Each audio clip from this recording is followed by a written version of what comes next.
The story of Typing Tony. Oh dear.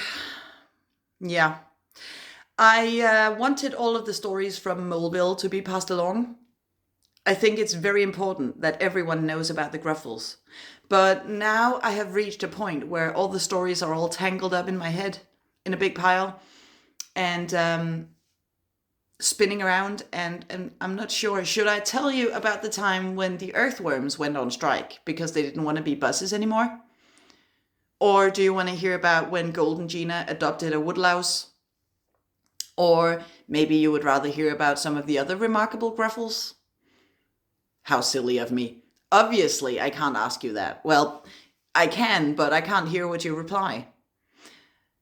You must be thinking I've lost my mind. And of course, you're completely entitled to think that. But actually, I'm simply trying to begin the story about yet another Gruffle who struggled with the same problems as I do right now. You see, a storytelling Gruffle lived in Old Moleville. His name was Typing Tony. Oh, you thought the Mole Times is the only thing the Gruffles read? Well, think again. The Grufflings love stories, and the one who told them was Typing Tony. Oh, the stories he could come up with. Yeah, you might call him the Charles Dickens of the Gruffles. And he really loved telling his stories and see the Grufflings clapping their little furry hands together and laughing and smiling.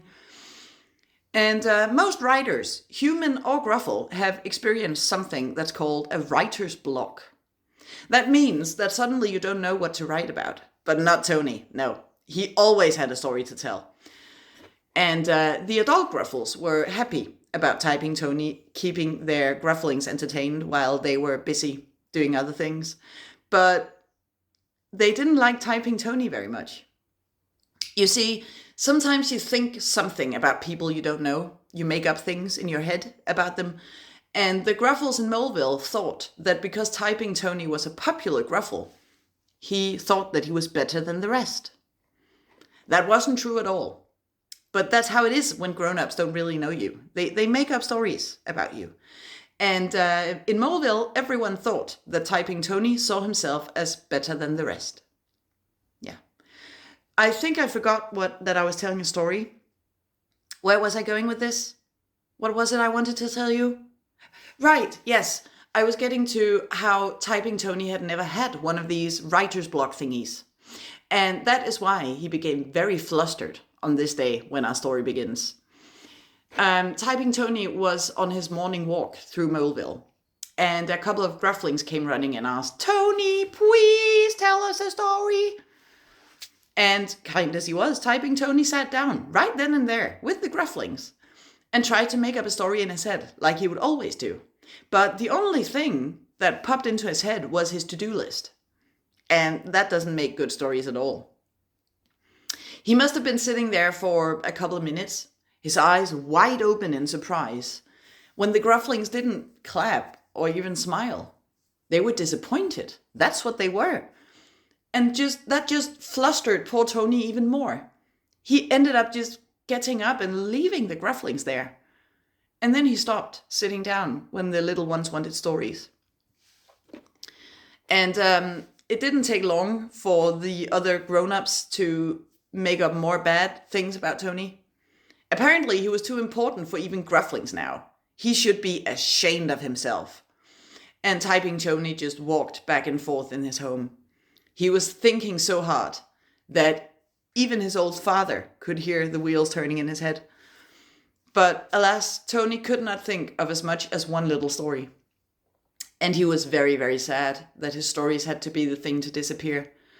Typing Tony loved Grufflings, and he loved the effect his stories had on them. So what should he do? At first, he heard that you had to only eat grass seeds for a week. That would kickstart the imagination. And Tony was starving, because even for a Gruffle, grass seeds are not very big and they don't fill you up. In fact, let me take the opportunity to say that you should never in your life only eat grass seeds. Not even if your parents will only serve you Brussels sprouts for a week. Yeah, Brussels sprouts are better than grass seeds. Believe it or not, But that didn't help. Even though he finally lost the last bit of weight he needed to lose that week, no stories came of it. Then he heard that you should stop talking. So Typing Tony was suddenly completely quiet. He was as quiet as a hibernating earthworm egg. Yeah, but no, that didn't help either. Not in the slightest. This whole thing made Tony's shell spin. In fact, he almost grew himself a tail too. In his frustration, he decided that maybe it was time to go for another walk around Moleville. And he went far away to the outside of Moleville. And then he walked through a little path that a woodlouse must have made months ago. It was pitch black, but that didn't bother Tony at all. You might not know this already. Gruffles have enormous eyes. Their eyes almost take up their whole face. And that's because then they can see very well in the dark. And Tony just walked along and didn't look where he was going, and suddenly he hit his knee against something. He didn't see what it was at first, but he sure could feel it. And he was bouncing around on one leg, like you might do if you hit your toe on something. And when it had stopped hurting, Tony took a closer look at what he had come across. And bless his shell, if it wasn't a very big, large spruce needle. But it didn't end there. No. Tony sat down on it. And he hadn't been sitting down for long before he opened his mouth and started telling stories. And how great the stories were. In fact, they were much better than the ones he used to tell. And as soon as he got started, he couldn't stop. At once, Tony got on his feet and ran back to Moleville. He sat down by the first gruffling he could find and started telling a story better than anything told to a gruffling ever before. More grufflings came by, and soon they were all laughing.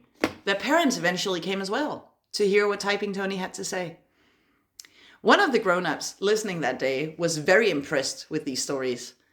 He hurried to get his son, Wally, who also sat down and listened. And when Typing Tony had finally run out of stories, Tiny Wally went over there to ask how in the world Typing Tony could come up with so great stories. You might have already guessed what happened next.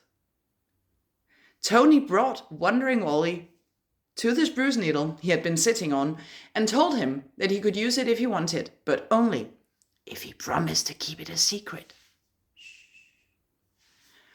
Wandering Wally agreed. And since he spent a lot of his time there wondering about Grufflekind, he kept his secret right until the point where he met Golden Gina. And thus it came to be that Wandering Wally discovered that you never know when a spruce needle might come in handy.